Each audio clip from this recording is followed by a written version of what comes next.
ঢাকা চট্টগ্রাম মহাসড়কের মুন্সিগঞ্জ অংশে যানজট ও ভোগান্তি দিন দিন বাড়ছে।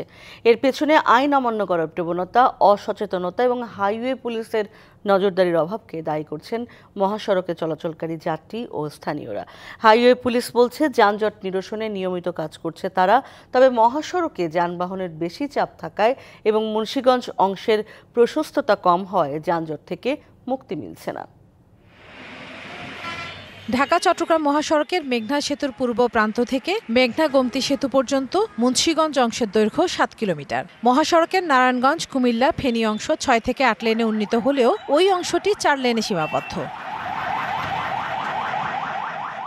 আইন অমান্য করে মহাসড়কে চলাচল করছে অনুমোদনহীন ছোট বাহন, যত্রতত্র থামানো হচ্ছে বাস।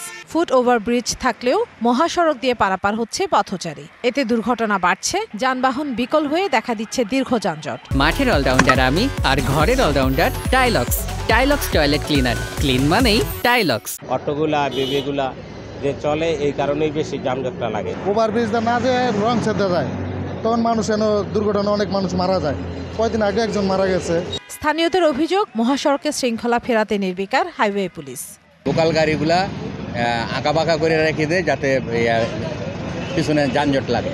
আপনার জাম লাগলে তো রেখাটা আসতে অথবা গাড়িটা সরাইতে অনেক সময় আপনার হাঁকটা পাস করতে অনেক সময় লেগে থাকে, এই জন্যই তো জামটা বেশি পাবে। গজারিয়া ফায়ার সার্ভিসের স্টেশন ইনচার্জ জানান, দুর্ঘটনা কবলিত ভারী যানবাহন দ্রুত মহাসড়ক থেকে সরিয়ে নেওয়ার সক্ষমতা সম্পন্ন রেকার নেই হাইওয়ে পুলিশের। এখানে যে রেকারটা আছে, অনেক সময় এই রেকারটা এই লরিটাকে অ্যাফোর্ড করতে পারে না। এক্ষেত্রে আমাদের অনেক সময় এই যানজটের তৈরি হয়, এটাকে রাস্তার থেকে অপসারণ করতে একটু সময় লাগে।